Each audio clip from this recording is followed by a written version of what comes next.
Hello, everybody. This is Phil from One Wall Studio coming to you with another mix walkthrough.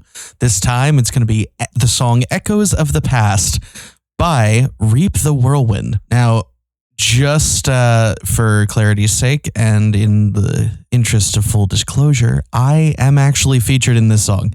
So one of the things that I do in this song is sing. And seeing as I sung and did the mix, you'll get to hear me do both. So I'm going to break this down. First things first, the original demo was pretty good and it helped me out a lot with figuring out how I wanted to balance things, helped me to figure out things like the mapping of the drums because I did use Contact and I used the Mixwave Avenged Sevenfold Brooks Wackerman kit. It was my first choice for this particular song. From there, let's break everything down. And I'll start at the drums and end at the mastering chain, which might seem like a lot, but let's go through it. Let's go through the entire mix. This song is, in fact, available on Spotify as of April 24th. So anybody who wants to listen to it can do so then. But in the meantime, we have the drums. Nice and punchy in all the ways I love. Now, obviously, without all of the processing, it's going to sound a lot different, but I'm going to turn off all the processing across the entire mix just to make life a little bit more interesting. And I'm going to manually bring everything back in one at a time and show you what I did. So first, here we have just the instrument. A little different, for sure. Next, I have the cymbals.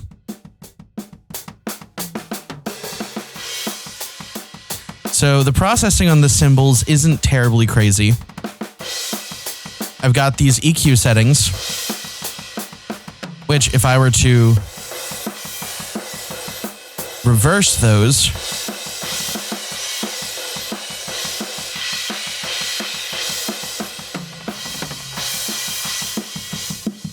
you hear all of the stuff I cut out. Very aggressive low end and a little bit of harshness on the cymbals. Makes it really clean. After that, I have this compressor just doing a little bit of work. Not terribly much, maybe up to 6 dB, but literally just 3-to-1 ratio, 30 millisecond attack, quote unquote 50% release, so it's actually relatively slow, and then auto gain with a little bit more output. You'll notice I specifically have it so that the sidechain engages most aggressively on everything below 5K. So I've got a tilt shelf right around 5K, less triggering on the high highs and more triggering on the stuff below 5K. So that's where all the attack of the stuff goes. Let me audition that for you.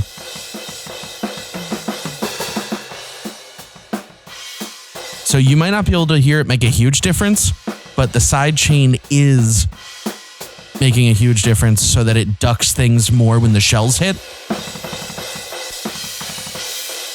And that leaves a lot more open space in the high end there.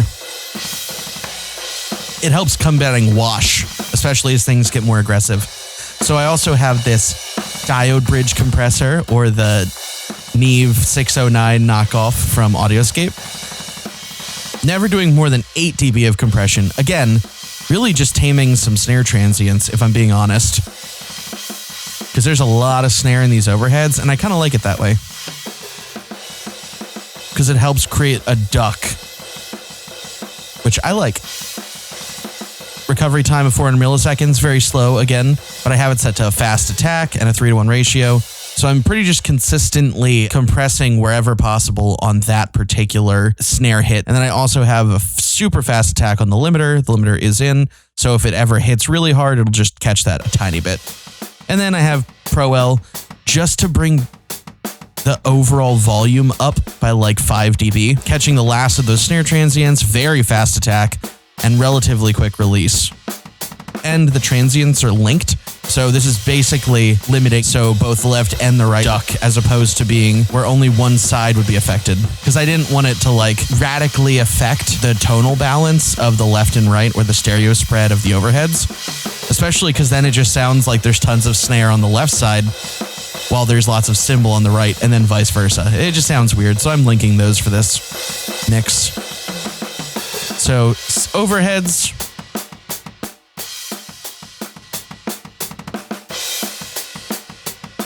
I don't know if I mentioned it before, but this is actually the entire cymbals bus. So this is the overheads and all of the spots bussed together into a cymbals bus. So I don't have any unique processing going on the spots or the overheads, just some balancing level. Which I think is pretty effective because I didn't really need to do much to them. The samples as they are pretty great. So with.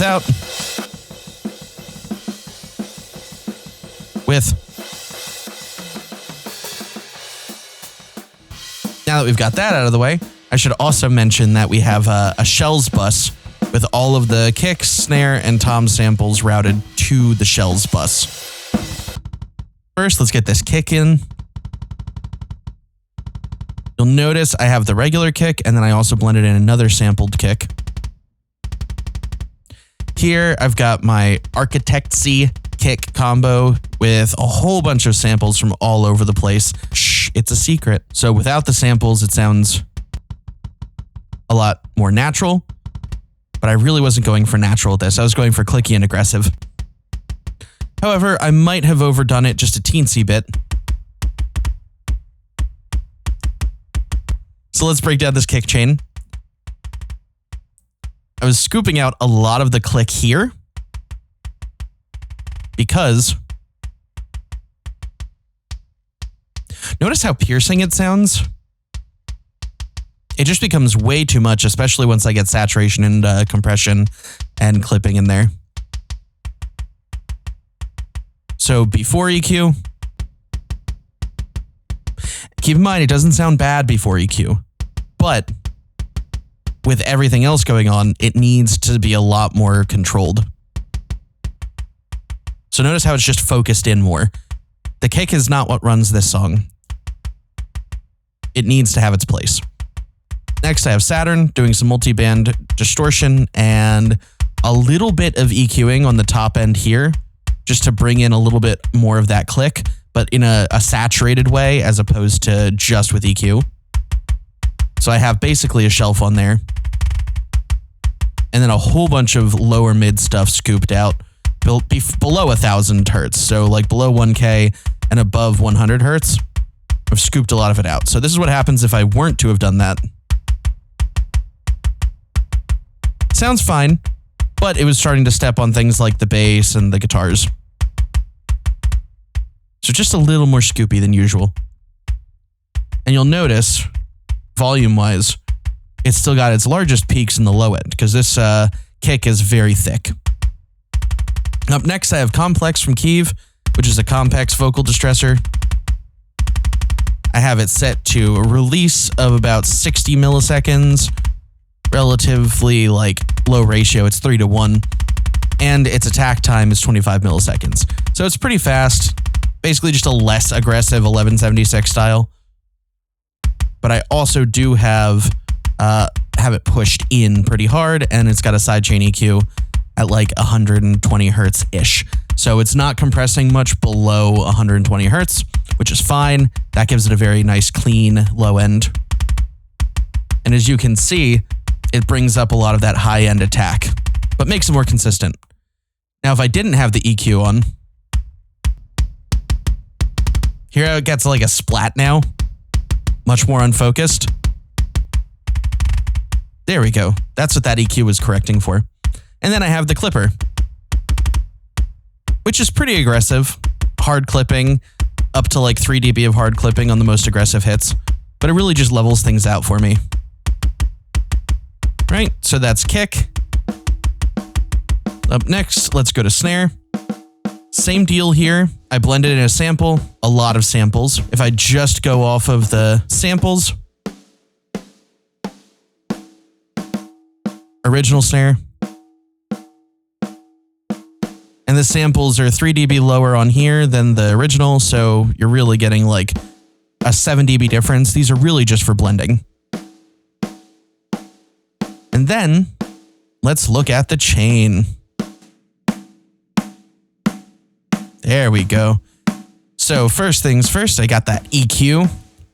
Love that 200 hertz boost, but I was pushing it up at around 150 this time, so that the low end really smacked. I also got rid of these resonances.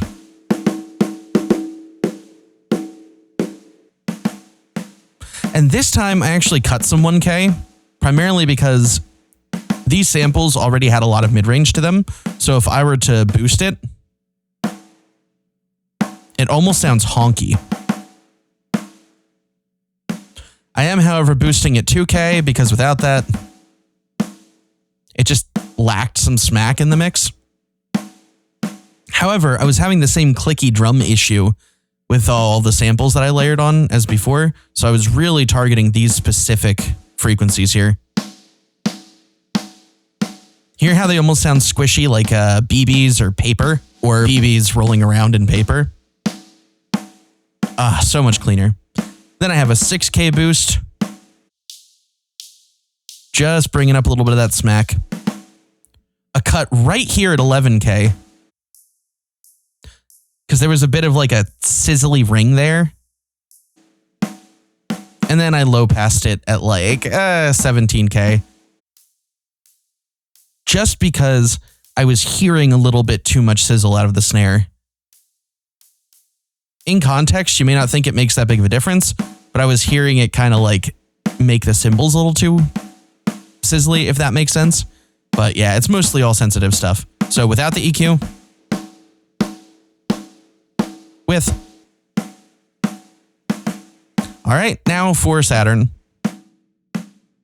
I seriously drove the distortion harder on Saturn this time for the snare. I also cut a lot of the dynamics, so it really clamps down on the sustain and focuses on the transient of it all. So I'm basically distorting the transient. I also boosted a little bit of that mid-range again between 1K and 6K. Seriously sucked out a lot of dynamics out of this band. Hear how it's got some of that like a wash? I didn't like that. So I sucked it out. And then same with this mid-range here.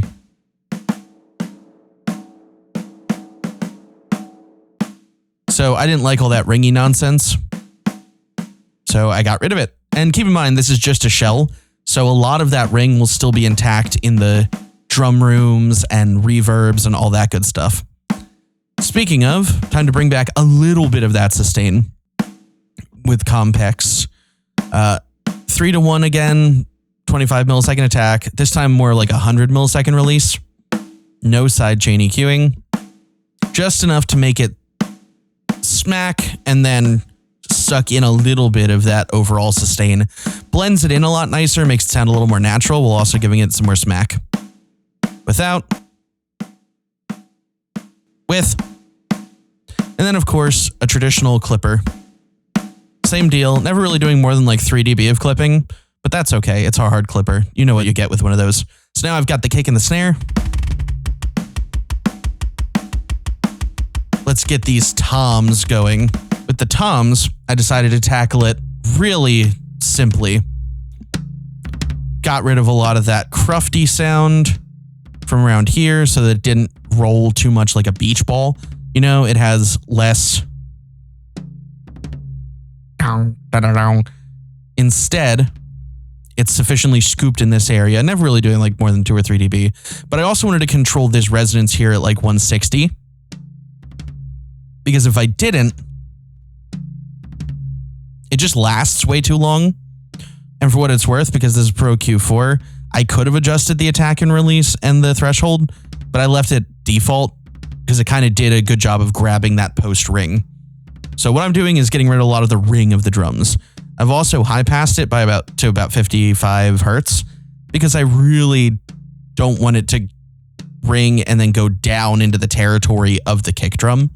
It just felt like that was a little too aggressive before. Like when the kick and the toms were hitting at the same time, the toms were actually getting in the way of the kick, and that felt gross and muddy.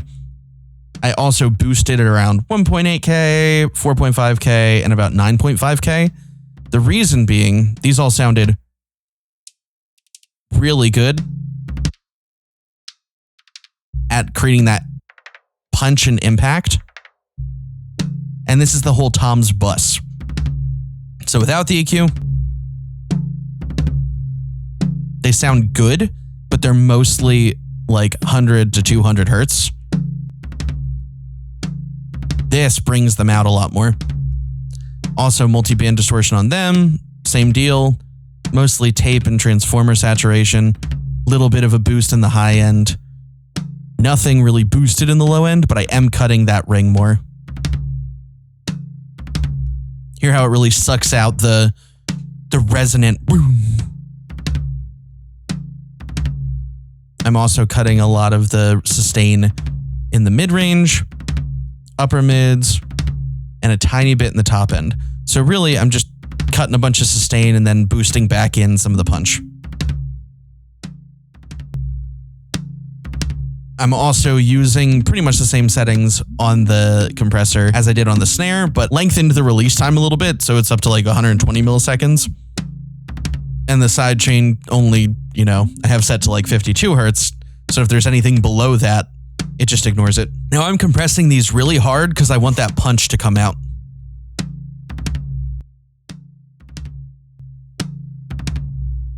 I'm also clipping it. Same deal by like 3 dB, but because it's a bus for all of the toms, sometimes it goes up to like 5 dB of clipping when they're all hitting at the same time. So really punchy without the processing, with. Excellent. Now on the shells bus itself, I have quite a few things going on. Firstly, I have these tiny little EQ notches because I heard some stuff I didn't like. There was a little bit too much click. Hear that? Just a little annoying click here at 5.3K. And then there was also still some flub here. And since everything comes up when you compress it more, I just had to control this like 400 hertz resonance as well, because the compression really brought it up more.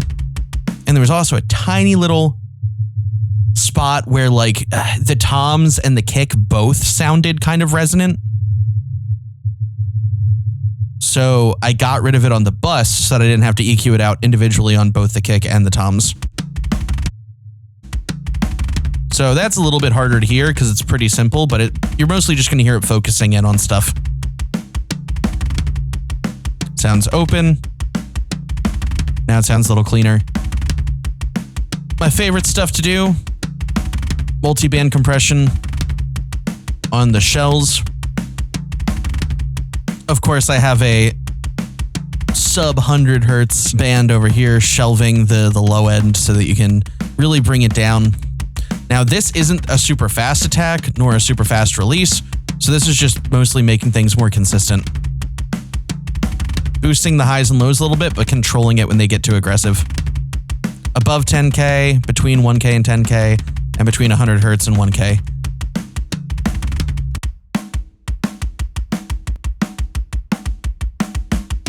It's just clamping down on everything and making it gel a little bit better in each of the bands. So from that point, I used tape face, just to get like 1 dB of distortion in there. Tape type 2 as per usual, and then 30 IPS, because I just like a little bit of aggressive tape. Really makes it feel more broken up. And then I used the Millennia TCL2 compressor from Plugin Alliance. Really never doing more than like 1 dB of compression, except during some pretty crazy parts. So like the toms and the kick hitting at the same time will push it over. But I'm really only doing like 30 milliseconds or 20-ish milliseconds of attack. And then the release is like 0.15, so that's like 150 milliseconds. And it's 4:1. So this is a little bit slower of an attack than I'd usually use on the shells bus. But because I'm not doing a ton, I actually quite like it. But without the bus compression and all that, with. Notice how it just focuses the attack, and that also helps to put into perspective why I got rid of so much click on everything. Because with so much focus, it became kind of annoying. So now let's focus on the drums bus. I was using Soothe to focus in on some of that 5K click because I was really annoyed by it.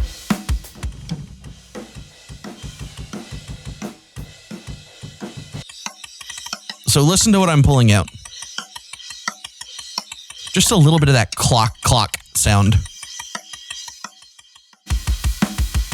Then I have another multiband compressor, this time a lot faster attack and a relatively faster release. So this is still aggressive, everything's 4-to-1. I'm doing a lot of compression, but I'm also doing a lot on the high end where I'm not boosting as much of the high shelf, and the high shelf is bringing things down more. So this is focusing really the top and the bottom a lot more than it's focusing the mid-range. And you can hear that in how much more controlled the high-end sounds on the cymbals in the background. Because all the drum stuff is routed through this drums bus from the cymbals to the shells, not the parallel compression, not the rooms, not the verbs.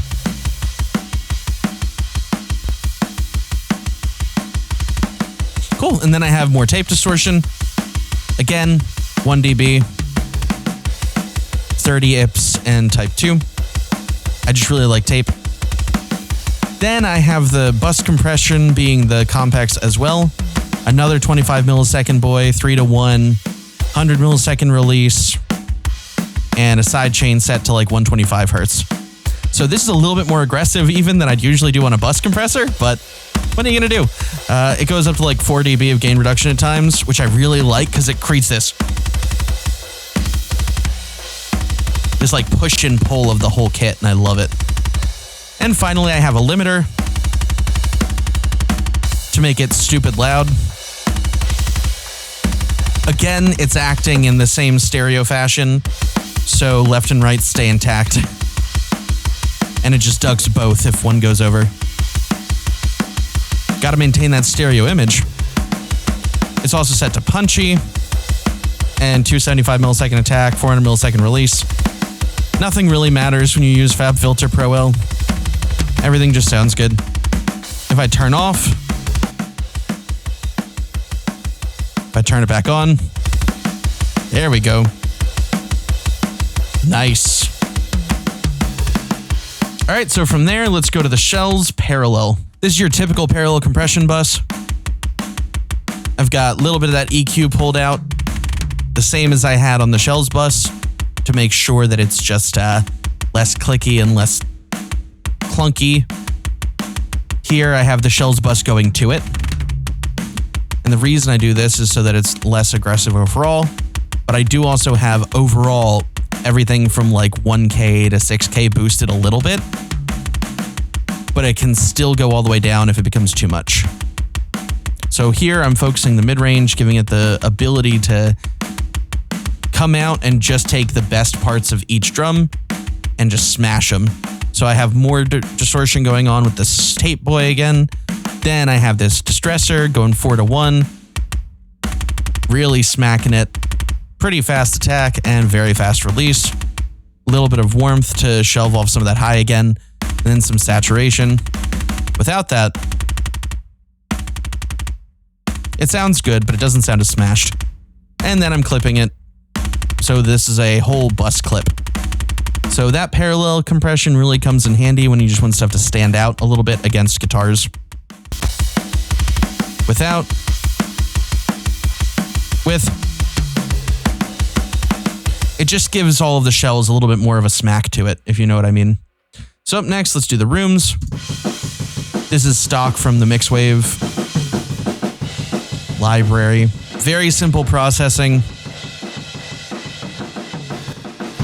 I'll break it down. So I have 1.5K boosted. So you can get that so that the snare can stand out a little bit more since I cut so much of it from the shell. Then I also have a shelf cutting a little bit of 10K and above so that it doesn't have too much brightness, too much aggression, because that can contribute to wash. I have this resonance cut. And I feel like you can probably hear why. It's pretty spiky there. And then I have all of these cut because these are places where the shells sounded really boomy. Let me show you. The rooms would be all shells if I didn't cut these, to be honest.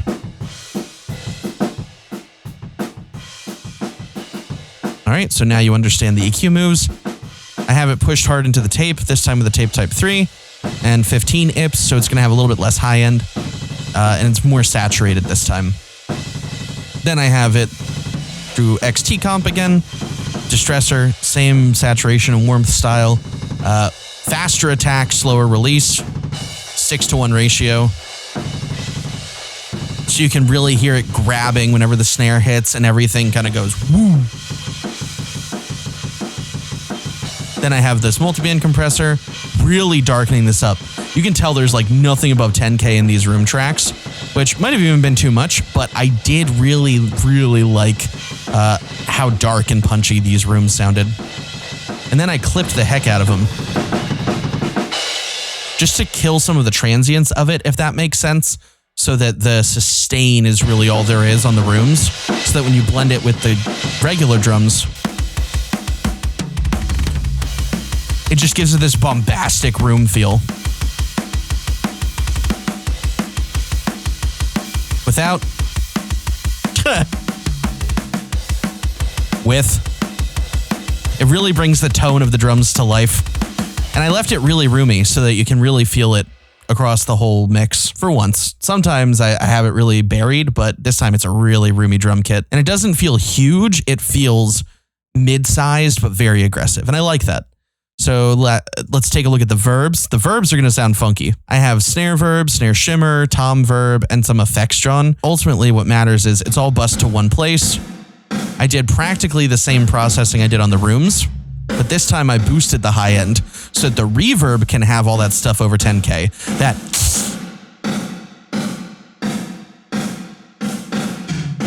same deal here, fast-ish attack, fast release. So this is doing the opposite of what the rooms did in terms of compression, so that you can really get a feel for how punchy and impactful the verbs are. Also have it going through this tape, just so that it sounds similar to the others, so that it kind of like has cohesion. And of course, I did cut a lot of the 5K here, cut some 3K. All of these resonances were a little much once the compression was added, so take a listen. It makes the verb sound big, but I don't want that. I want the verb to be ambient. So now it sits behind, but still has some impact and oof. Without the verb, the snare practically loses its luster. With. And now the snare has a place in the mix. Who would have thunk it? Moving on to the guitars, this stuff's fun. Here's the intro guitars, which is literally just amp locker for the tone and timeless for the delay. Super fun.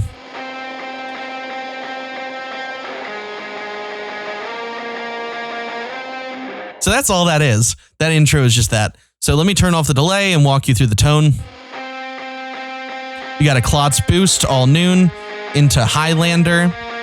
Trebles boosted a bit, mid-range is cut a little bit, bass is noon, presence is a little higher, master's pushed. It's on crush mode on the crunch channel. On 2, it's the variac setting as opposed to the bold. And then we have the Christmas amps, because they sound really low passed and high passed. And then I did even more of that on the individual amps as well. So you get a nice feel for it. It's pretty fun. No processing here. Everything is just the passing from the cabs and then this for the fun delay. Super lo-fi, very diffuse, nice drive. Pushed down 300 hertz a little bit because it was becoming way aggressive. And the delay is also low passed. Very unstable. It's got like a dotted 16th note and then pretty high feedback, 66.6% feedback. A little bit of a cross mix in the feedback itself. And of course, the mix is like 30% and very stereo. So it's very, very fun here. And it's very simple. And that's all there was to it, really. It was just that little bit more intro guitar. This one's going through the crown, but it's also got this preamp on it because I like to run everything through a 1073 Neve preamp in real life, including my vocal right now. So I have it on here too. And then I have the EQ pushing up a whole buttload of 2K. And this is pre-amp, by the way. So this goes pre-amp with the pretend EQ, which is all on the DI going into the amplifier. So I boosted 800 hertz by 2 dB. I boosted 12K. This is the air band, basically. Bunch of 5K, bunch of 2K. And then I have this treble boost right here. So what that sounds like going into the crown is with that treble really boosted focus like that. Post EQ, high gain. Not super high gain over here. Without the pedals, it doesn't push as hard into the amp. And it sounds good, but I really wanted it to sound angry. So from there, I have this Zilla cab with basically the 7B on it. It's a 412 with the V30s, obviously. And then I have a Zilla Studio Pro with the CBH 75, and that's got a condenser 87 on it. So this is more focused on control as opposed to being big. And it works great. And then from there, I have a little bit more EQ over here. Basically, the thing with this EQ is that it's kind of like just boosting at 1.7K by like 4 dB. And then you've also got 150 hertz shelf that I'm not using. I've got a 4K cut that's pretty thin in terms of Q. Then at 800 hertz, I have a little bit of a boost as well. And then I have it high passed and low passed again, but this time only at 140 hertz and 12.5 kilohertz. So really what you're getting is more control.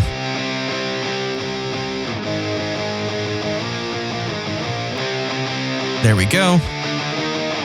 So it's more focused. Then I have another EQ doing this. Because this intro guitar was actually more intense and more powerful than the guitar that came after that, so I just had to neuter it a bit. I also have Saturn doing some distortion on it. Clean tape, just a little bit of push, little drive to warm it back up a little bit, smooth that out. And then I have this multi-band compressor really killing that low end, just so that if it had any left, it would just destroy it. And to tame it a little bit, give it a little more air, because I like a little bit of air on guitar tones. And then a limiter. Notice how this one's not in stereo. This one has independent control of left and right. So the guitar tones can be more consistent on left and right. So before,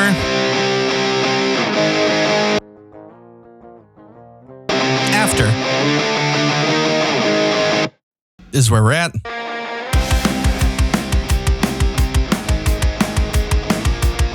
Very cool. All right, so now we get the regular rhythm guitars. Fun thing about rhythm guitars is they sound cool. Same exact boosts as the other one in the pre-chain to really drive that aggression into the amp. Same settings but as the intro guitars on the crown. Same thing here, but this time it's a perfect blend between the 412 and the 212 so that you get that little bit of focus and the power. And then I have the same post EQ stuff too as well. I didn't change anything about the tones except for the balance of the cab.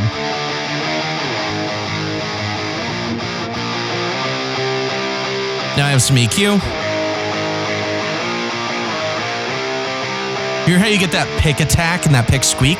I really liked it. I have a dynamic control at 200 hertz and 320 hertz to cut down on some of that resonant bloom. And then I have a, shelf at 8K to push up because I really liked that 8K. But I did not like any of this nonsense. No, sir. Got rid of that right quick. So now it's super aggressive and broken up without being disgusting. On Saturn, I drove it into some tape and boosted that presence more, so that it sounds like it's distorting tape. Then I have this multiband compressor doing the same exact thing. All of this, by the way, has been very slow attack with the exception of the low end, which is very grabby. and the upper mid band, which is pretty grabby. Without.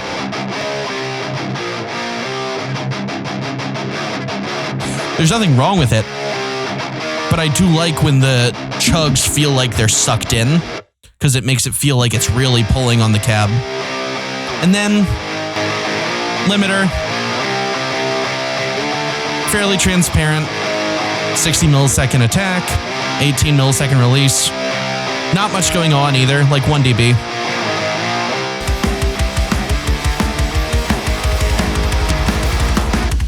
So just for funsies, I'm going to show you what I did with the breakdown rhythms as well, because I did blend in some rhythms for the breakdown here to make it sound extra crunchy. Same settings on the pre.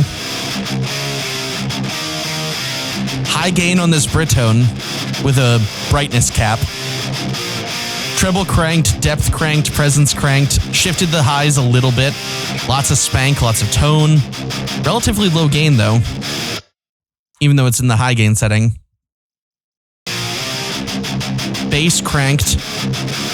Cabs, a blend of the 412 Zilla with the DV77. Speakers and the Soar 412.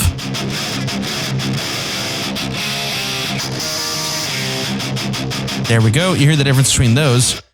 And then the same output chain as well. Really, the only changes here were with the amp, the cab, and this. However, the crazy stuff is all in the EQ. I have this drawn cranked, so check it out. Before any of the other processing, it's just aggressive, right? With the EQ, it's super scooped. Very high end. Pushed even up like 100 hertz to make it fatter. With Saturn, I distorted it. Pro MB, only controlling that like upper mid range and a little bit of the lows below 200 hertz to give it that sucking in feeling again, but it's super mean sounding. And I'm crushing it with this limiter.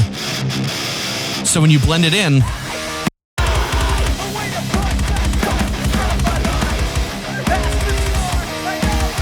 the breakdown loses something without it.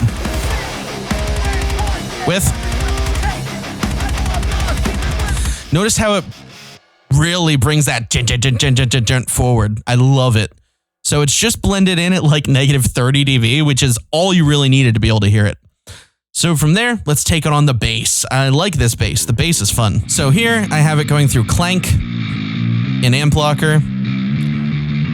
Nothing is actually being used here pedal-wise. I just had an experiment with this. But that made it a little bit too chonky, so I ended up not using it. Here I have the drive set to like half, harsh style, boosted the mids, boosted the treble in the presence a tiny bit, basically a high pass and a low pass. From there I'm going through this Ampeg with the 421 dynamic and then the 7B dynamic through this orange style cab.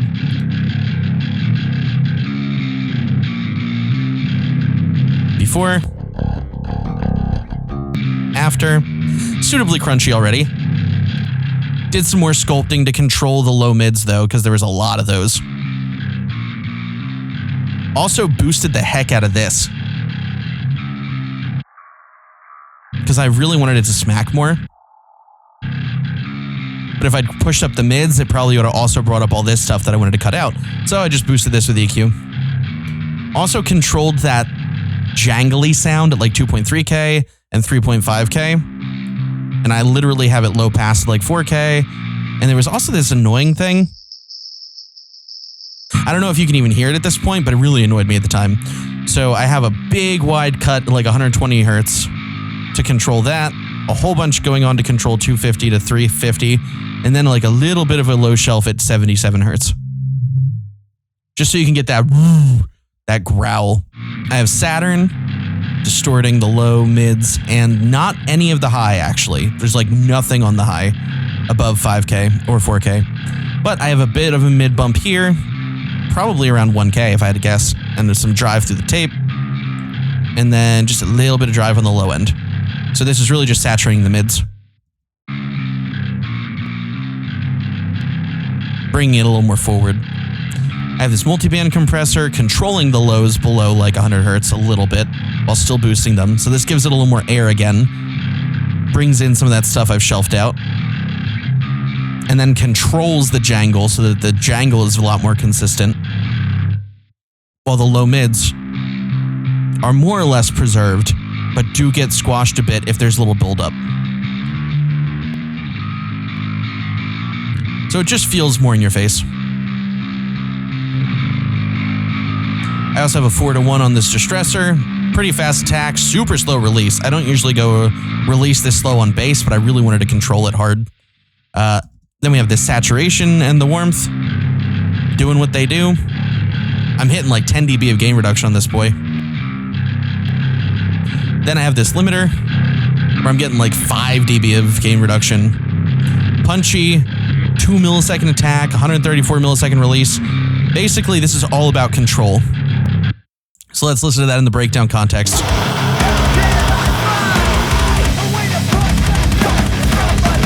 So this low end is great. Like I was listening to it in my car and that bass just like it sits there so tight and nice and I love it. So I also had octaves on the final chorus and like the second chorus and all that stuff. And they sound good. They sound really basic. So they're basically just the crown.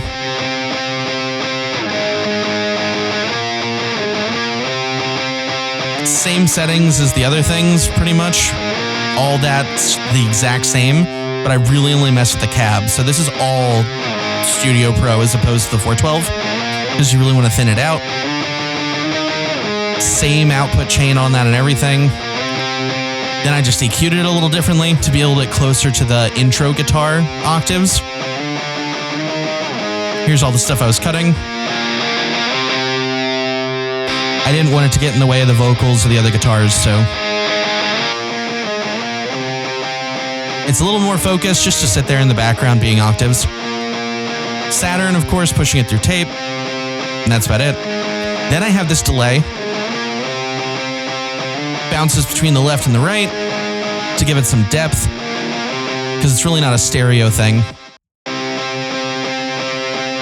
This multi-band compressor just evening it out if it ever jumps too much in the aggression and boosting that air a tiny bit, and then limiting it to really bring up that delay more in context, because I didn't want to use a comp, I just wanted to limit it.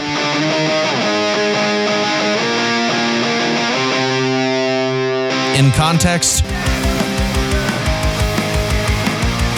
without,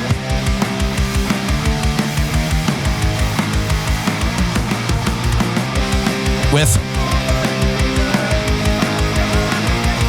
It just sounds so harmonic. I love it. All right, and then we have a final lead for just that final chorus. And something you'll notice is I don't like to duplicate effort. I like to save a lot of time by taking little shortcuts. But in this particular instance, I have all the same stuff going in except for the 2K boost. I did turn down the 2K boost and turned up the 5K boost instead, and then I pulled back on the treble and increased the presence and the tightness going into the amp so that it changes and shifts the areas that are getting boosted. Then I switched the amp to the Shabalba and cranked the mids, because leads I feel like should be very mid-heavy.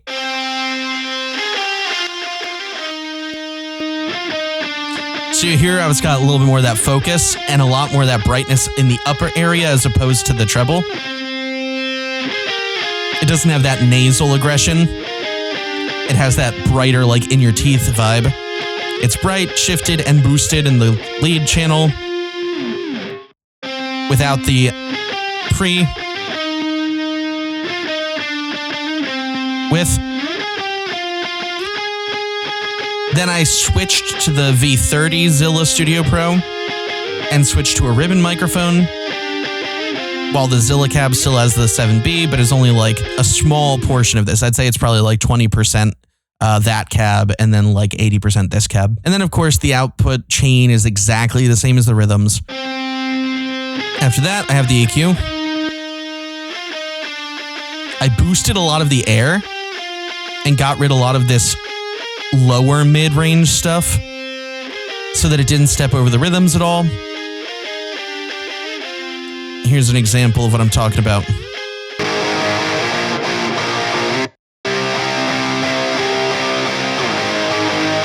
Without Without the EQ, it sounds muddy. But with, it just sounds like it's adding air, which is awesome. From there, I do this Saturn trick. Drive it a little more through tape so it just feels a little more compressed, a little more aggressive, a little more driven. No EQing being done here, just driving. Timeless. This one bounces from right to left, but it ping-pongs. Then I've got a boost at 1K on it, so the delay itself has a 1K peak. And a cut at 2K, because that's where the guitars are aggressive. A boost at 8K, so you get more air. And a cut at 4K, or 400 hertz, because you really don't want this delay to compete with the rhythm guitars either. It's a lot of just creating peaks and valleys. And then I have the multi-band compressor, making sure that not a lot of low end gets through. And then it just softens the highs to cut down on some of that pick attack. And then the limiter, evening out the performances of the left and right a lot more. 62 millisecond attack, 18 millisecond release, same thing as the rhythms. In context.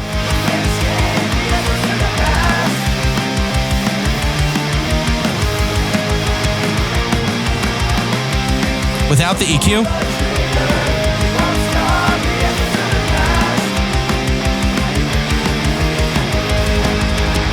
With what makes this such a balancing act is that the EQ exists purely to pull the rhythm guitar stuff out of the lead so that the rhythm guitars and the leads can have their own space, because if they don't, then you're pretty much hampering your entire final chorus. And it's supposed to feel big. There's supposed to be stuff there in places that hasn't been there before. So that lead guitar fills that space pretty nicely. That space of like up here in that 4 to 6K region and a little bit up in the 3K, but not as much in the 2K, because that's where the guitars be.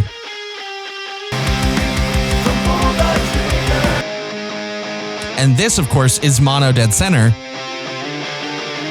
So you really don't want these conflicting either. There's a lot going on guitar-wise, and that's a good thing. Up next, I have the vocal delay, which is literally just when shadows linger, timeless.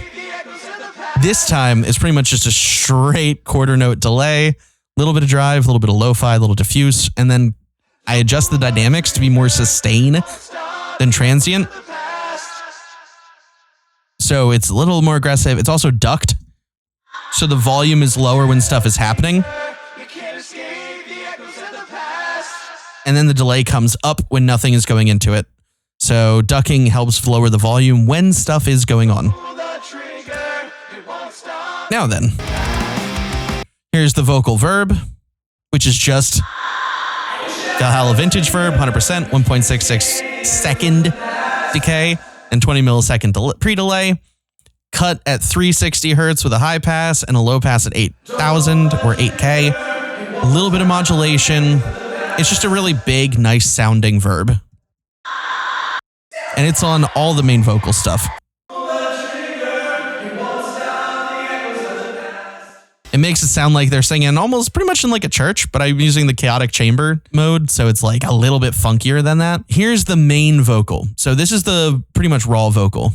Caught in the storm, can't find my way back home. Lost in the wind's cold roar, I'm feeling so alone. Heartbeat pounds like drums, can't silence the screams. Every night's a battle in these restless dreams. No escape from the anguish in my veins. Chains of life. First thing I did, I threw a doubler on anything that was doubled so that it creates a more stereo width. No escape from the anguish in my veins. Chains of life are forged from endless pain. Which is great. I love the doubling effect.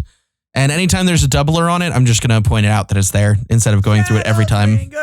You can't escape the echoes of the past. I also have vocal line here, which isn't important. I did all my editing. I swear. Okay, so Pull the trigger. This is the main vocal for the chorus. The echoes of the past. Everything I have vocal-wise Caught in the storm, is bust, so main vocals are all bust per person. Like drums, can't silence the screams. Every night's about. What are we doing here, silly? I did a lot of processing on these vocals because I like them. So first thing I did Era vocal leveler. 40% processing, normal mode with breath control. Just to make sure the breaths aren't as aggressive. And a little compression. Saturn. A boost here in the treble and mostly focusing on warming up that top end. Little aggression in the mids, not as much on the low. And a boost on that high end because I suspect he used a dynamic mic. Without. With. Just brings it forward a little. And then my EQ curve. Mostly corrective. Dynamic EQ at 800. Boost at 1.5K, but also dynamic. A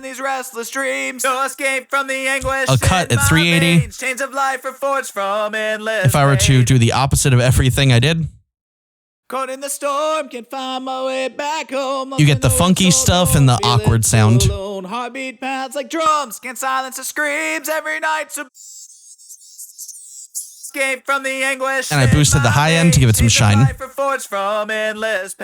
Compex doing 5 to 1, 0.25 millisecond attack, very fast, 250 millisecond release. Super hard compression, like 12 dB of gain reduction. From there, multi-band. This is just a de-essing band.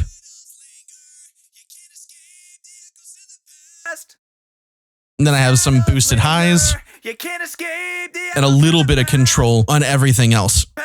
Don't pull the trigger, it won't stop the echoes of the past. And then, of course, I have this compressor doing even more 6 to 1, slower attack, faster release, because I wanted to smooth it out more, gave it more of like an optical compression. More saturation, more warmth. That slower control here, that slower attack, is giving you more attack on the initial consonants. So when he goes attack, escape. After that, made everything a lot more aggressive in your face. I threw a de-esser on it.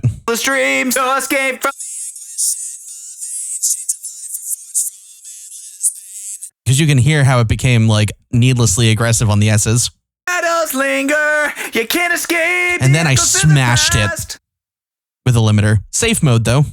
Linger, you can't escape 25 millisecond release. And of course, this one's also transient linked, so both left and right hit at the same time.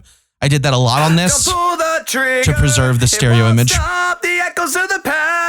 Because if I didn't do that with this automatic doubling, it can sometimes make things sound kind of phasey. But that's basically the main vocal in a nutshell. So that's the main cleans. And then that combined with the verb without the processing.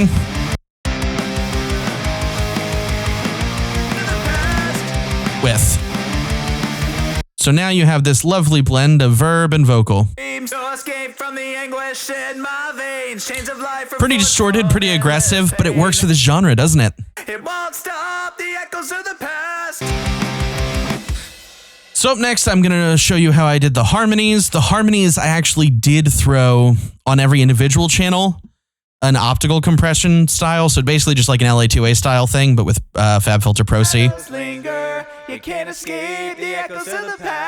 Because I really wanted to control the differences in volume more. Tons of different voice ranges and tons of different volume levels. So that Pro C really helped a lot. Let's break down this chain. It's going to be very similar to the other chain. And why wouldn't it be? But EQ-wise, it's going to be different.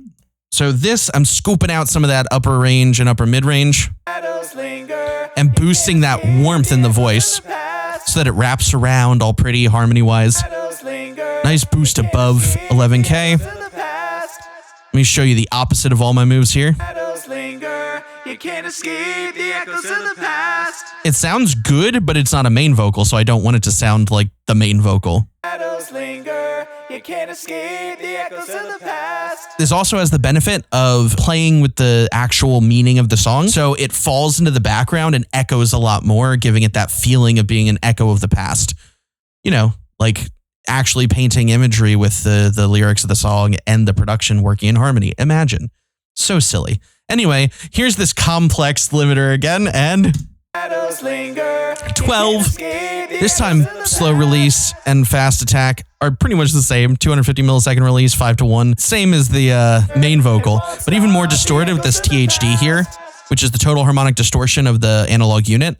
So it gives it more of a warm smear. I did that instead of tape. Here's the multiband compressor, crushing the S's even more. Primarily because you don't want background vocals to S out like mad, because otherwise they'll step all over the main vocal and they'll poke out whenever you hear a suh sound. You don't like that. All super fast attack and relatively slow release, except for the S's, which are faster release, but still, very aggressive. And then a very clean top end over here, boosting everything over 12K by 4 dB and a slow attack and slow release. So you're not really crushing the air. Also throwing it through this key, this distressor again, just a little bit though. And again, this is actually optical mode. So attack time of 10 and release of 0 is going to be an optical style compressor. So you're going to get that out of it. It's going to be smooth and slow. 6-1 though, so it's more aggressive than like a typical optical. When shadows linger, you can't escape the echoes of the past. It just blends them together, makes them less distinct as individual voices, and a little more de-essing. When shadows linger. So with the delay on, when shadows linger, you can't escape it's all ducked. The echoes of the past. Hear how it spreads out and does that only after the vocals are done?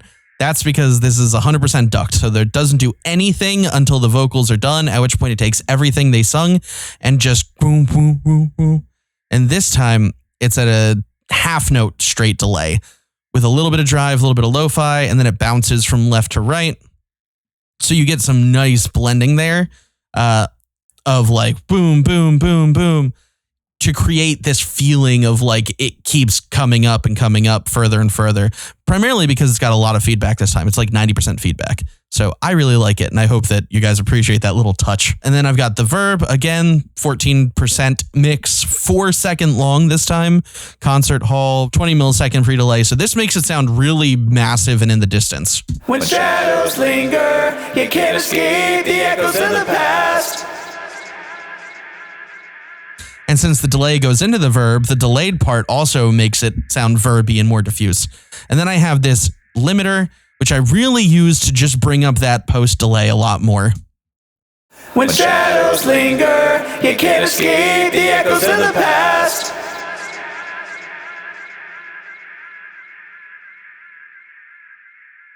Don't pull the trigger. So you hear what I mean? I think it adds a lot to the chorus here. When shadows linger, you can't escape.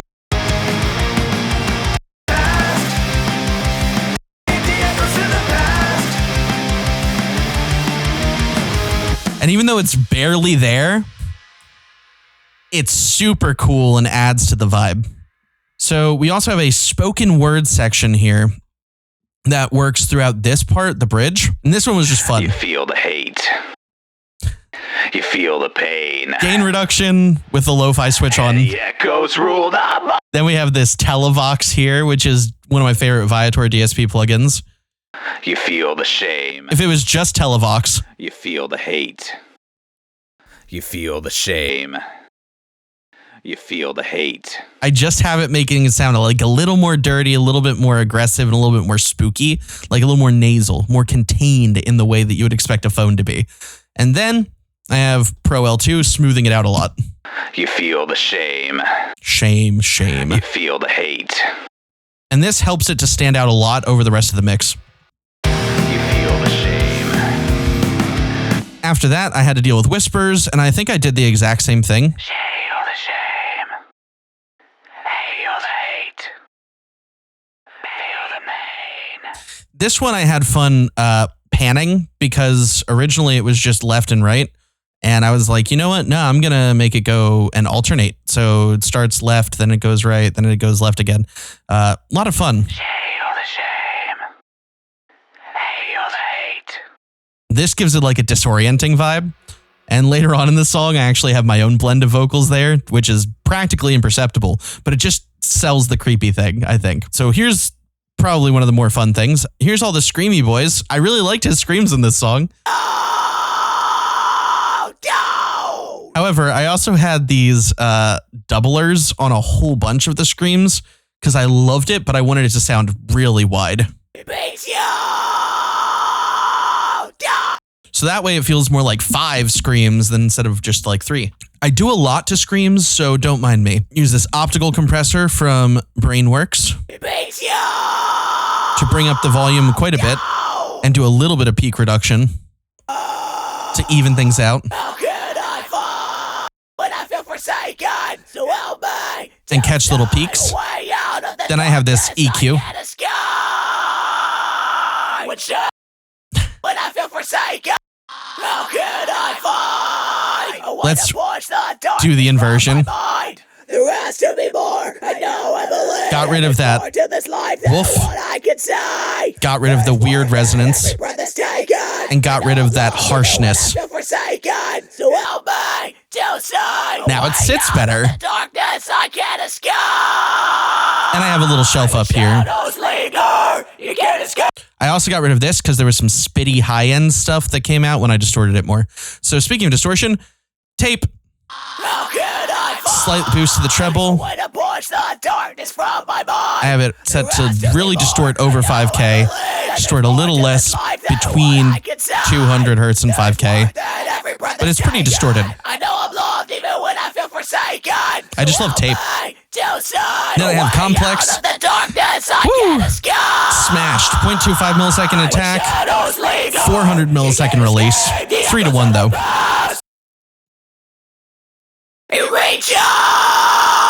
Then I have this. De-essing here again. But also controlling overall everything really fast. So more aggressive control of the mids.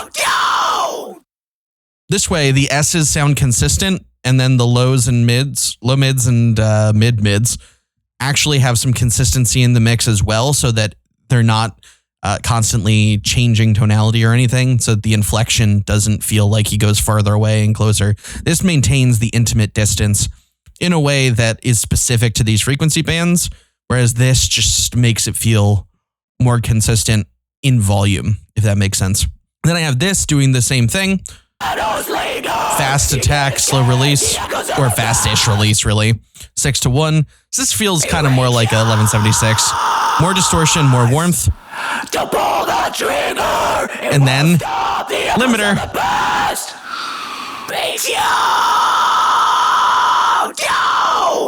That just controls some of the sibilance and aggressive punch there. So without,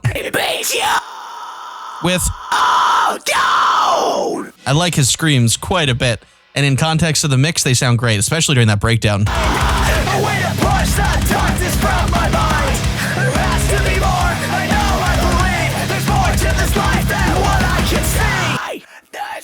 That widened one adds a lot. After the screams, we have these little things called haze.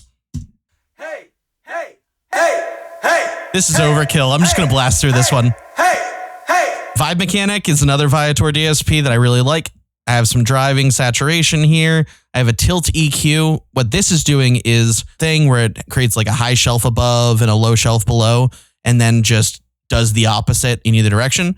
So basically, it tilted more towards the bright side. So this is just brightening everything over 1K a little bit, and then adjusting the tone of the whole thing, as well as throwing a little bit of a reverb on here. But it's a super wide reverb, blended in a little bit, not super big, very dampened. So this is what just the reverb would sound like.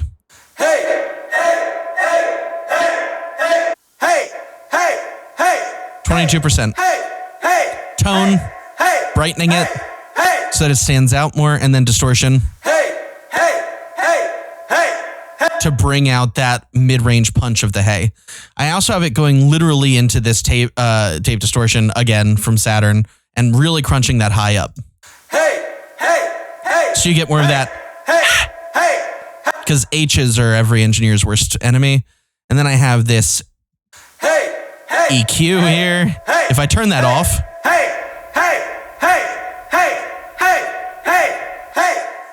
turn it back on, you can hear the huge difference it's making. I love it personally. It's really just cutting out all of these to make it sound a little less lo-fi and a little bit more like scooped. Then I have this controlling the lows and the low mids, and that's about it. Boosting the highs. 3 to 1, 400 millisecond release, 0.25 attack, 0.25 millisecond attack. So you're really just getting a aggressive hay smash. Without the whole thing. With. And then in context.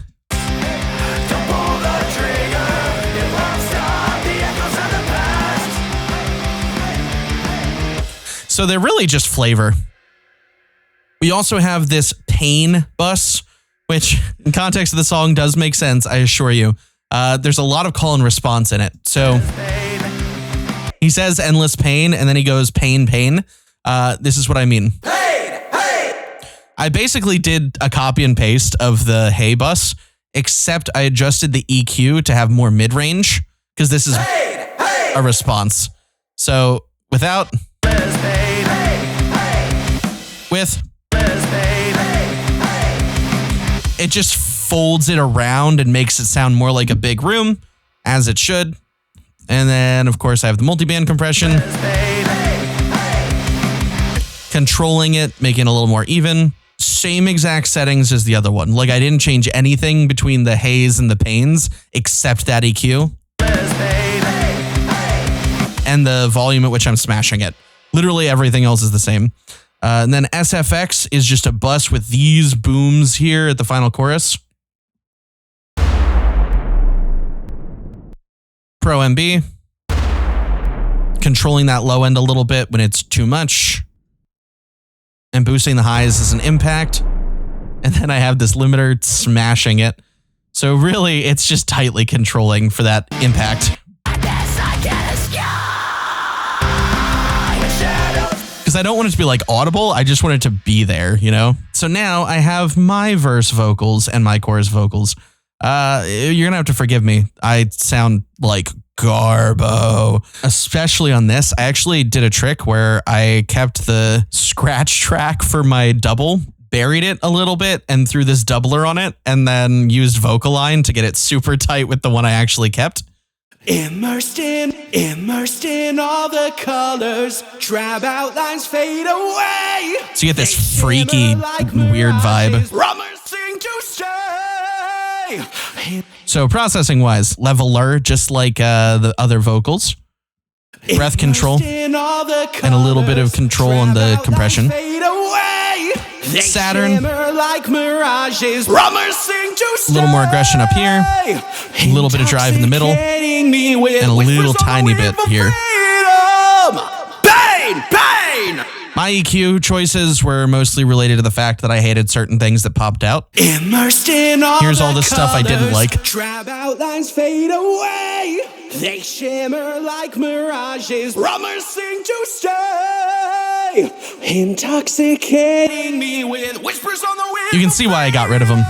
They were obnoxious. And also dynamic control here at 600 for one very important reason. There's a wide range of style here that I did. So I started soft and whispery, and then I get super projecty. So because of that, even though I did tightly control that with compression on the input through my LA2A, I also needed to control the dynamics here a lot for that specific frequency.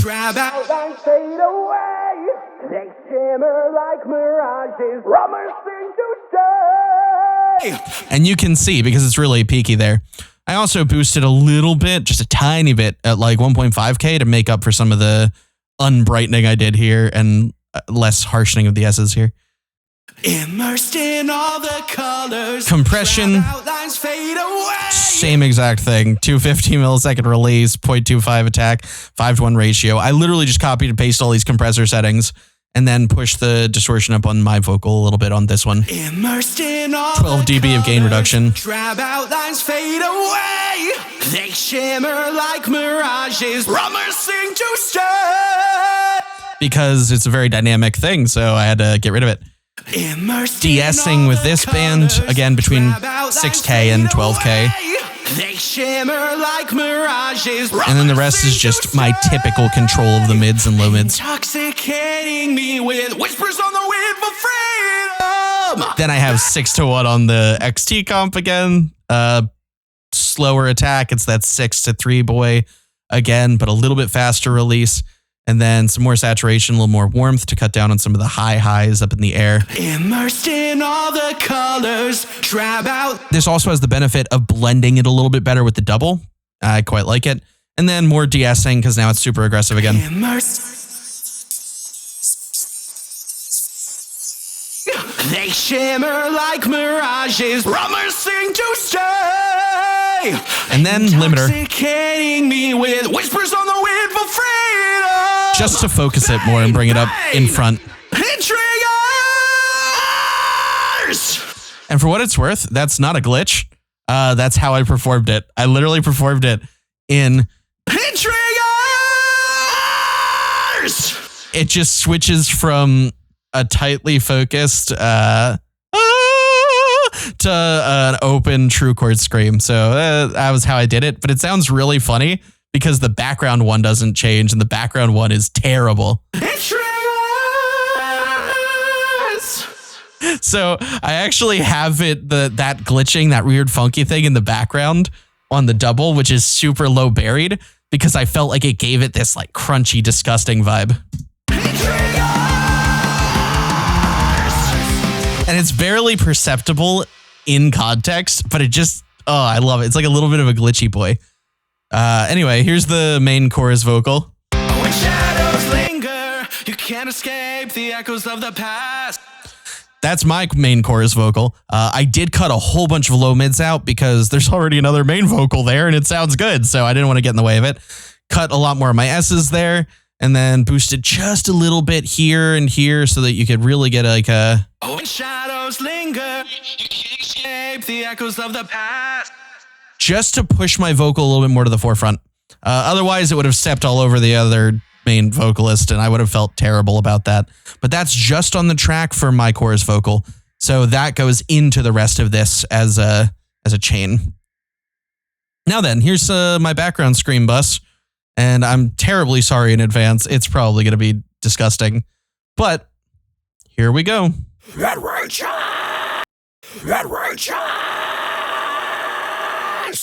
First thing I did was I EQ'd. My S's are so aggressive. I hate it. Dynamic EQ for those S's. A little bit of a boost up here and then a little bit of a low pass. Massive punch up at 3K. Echoes roll the A boost at 1K with a dynamic EQ because some of my screams are very 1K heavy and some of them aren't. So I just had to even that out because this is a bus. Big ol' cut here at 350 hertz though. Because otherwise it just becomes unwieldy.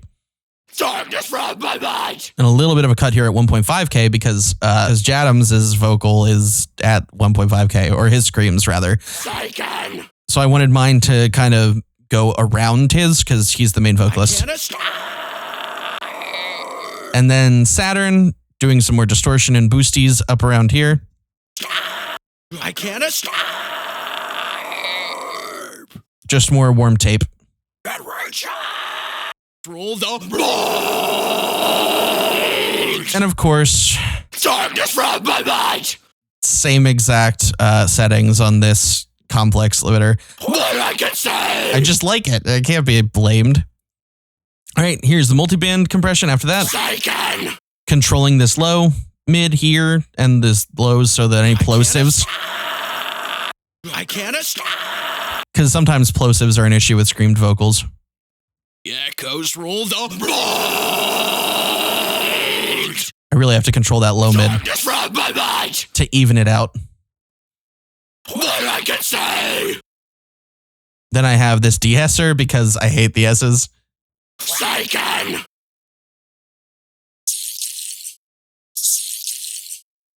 without that, they're just terrible and unwieldy.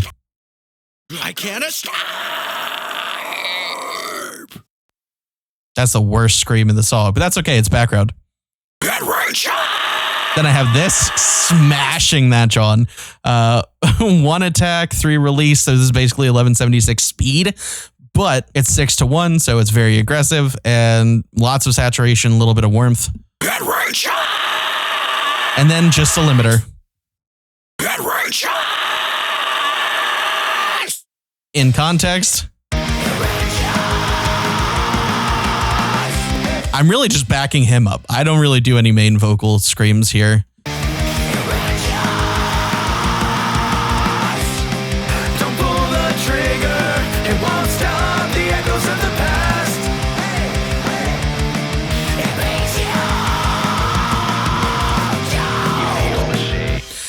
Importantly, I do also have like a final chorus screamy thing, so Like gar, you can't escape the echoes of the past. that's just the pretty much the same EQ as the background vocals, actually. You can't escape the echoes of the past. Scooped some mids, boosted some low mids, and then boosted some highs. Threw some heckin' Saturn on it. Tapey. Boosted a lot of the highs.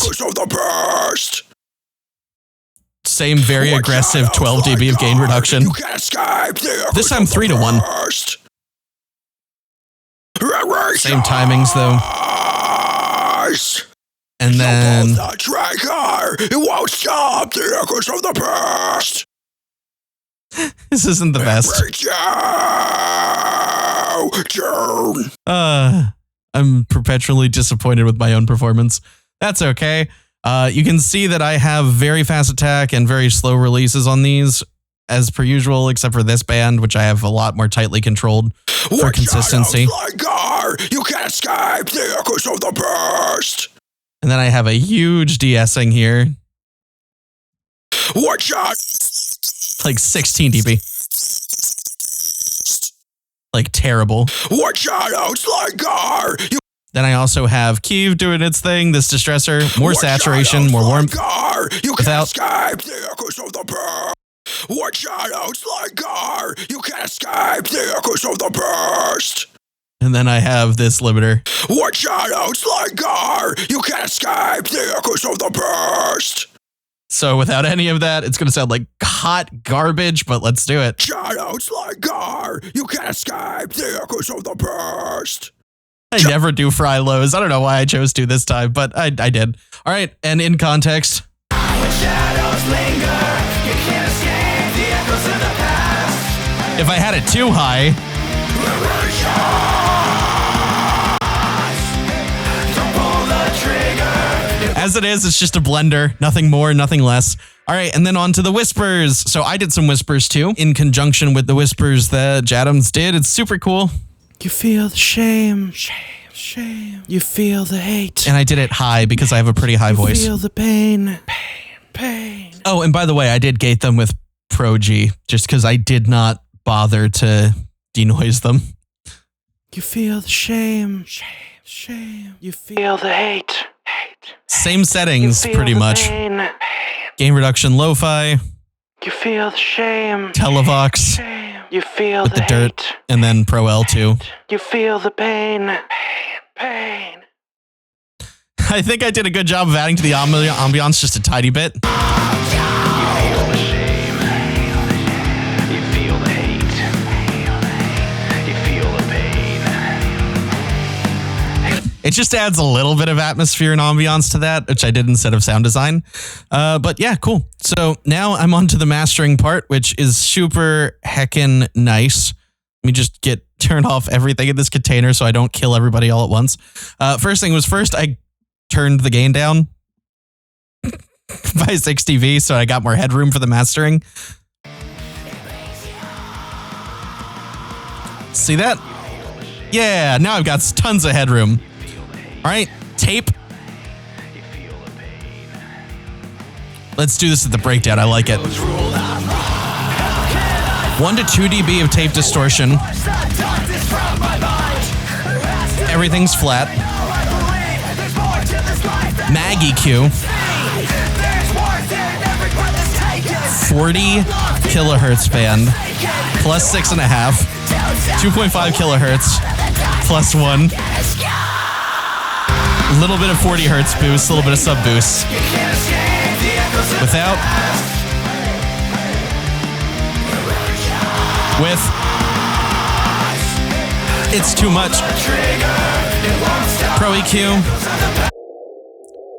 Just a little bit of control at 460 hertz dynamically.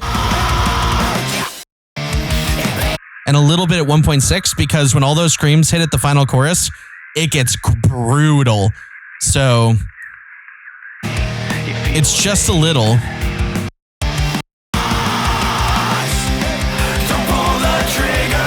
I have more wide 450 hertz control here as well. And a little bit here at 226 hertz, just because I needed to control a little bit of that woof across the whole thing, but only when it got bad. I also realized after the sub boost that I had way too much low, but I liked the overall sub boost. So I just cut down on a 60 hertz resonance by like 1 dB. And I also got rid of 5 kilohertz overall by like 2 dB. Because everything seemed to hit really hard at 5K in this song. I don't know why. Multi-band compression. Seriously controlling the low end. Like really aggressively. The mid-range is a little bit controlled. But mostly boosted so that it can like have more body to it. Upper mids are a little more controlled.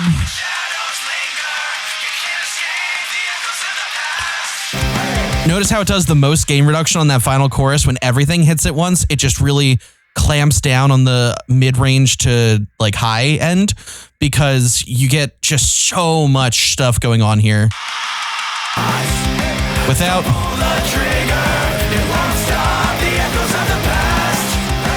it sounds good but uncontrolled. And then highs. This helps cut down on a lot of the S's that come up after the 40K boost. So it just controls the highs now that there's been a huge boost. So you still have that, but now it's more controlled when it's aggressive. Without, it's a little harsh.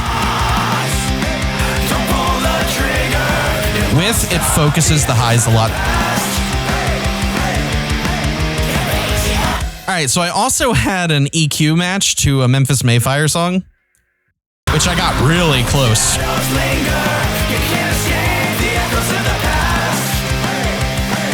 So I just met, like, not even halfway, like a little bit away there. It just helped to focus it a little again. I like that shaping stuff. Anyway, here's Complex doing literally fast attack, fast release, 0.25 millisecond attack and 25 millisecond release, 5-to-1, side chain of 120, so it doesn't do anything below 125. And quite frankly, it's only mixed in at 15%. So let's hear what it would sound like if it was 100%. Super crushed. Not crushed enough. So that's just there to bring up the overall loudness, give it a little parallel compression. Speaking of, I also have this for parallel compression at about 10%. It's not doing anything but parallel compression. That's right, I have 2 parallel compressors in series. What are you going to do about it? Then I have Townhouse. Honestly, it's a 4-to-1 ratio, 10 millisecond attack and 100 millisecond release. It's pretty aggressive. And a sidechain filter at like 78 hertz. So it's not doing anything below 80 hertz, really.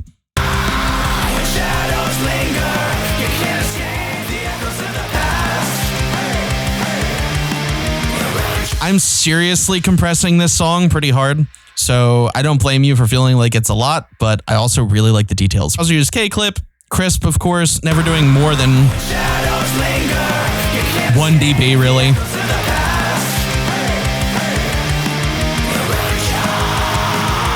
But look where we're at now. We're like negative 11 dB RMS.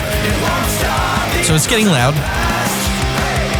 I have Stealth Limiter, giving it another Giving it some more gain. Never really doing more than 1.5 dB of gain reduction, but usually less. Another clipper. Doing another dB of clipping.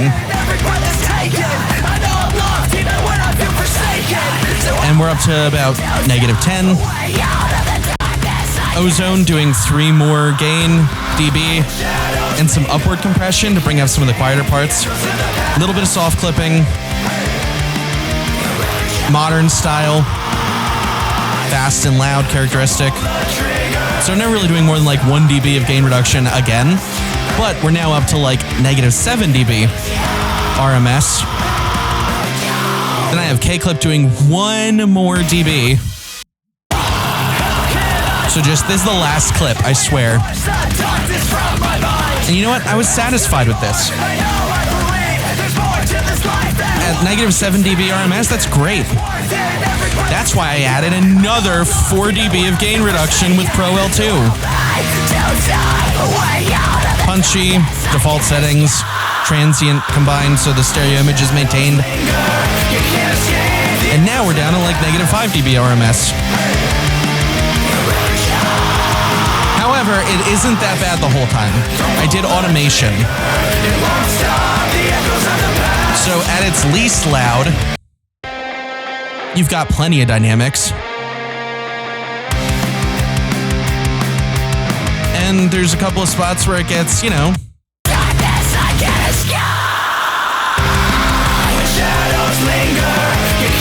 it just hits the hardest on the final chorus.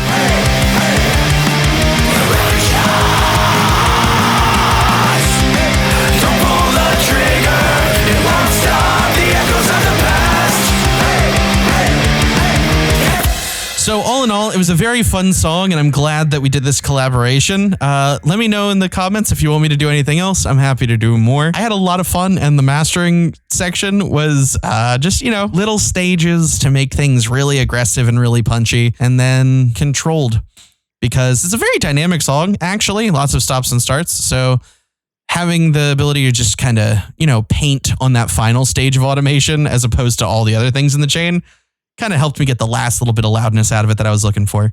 But I really appreciate you guys listening, and thank you to Jadams and Reap the Whirlwind for letting me do this. I had a lot of fun. Thank you guys for watching. I'm Phil from One Wall Studio, and I'll see you guys next time. Have a good one. Bye-bye.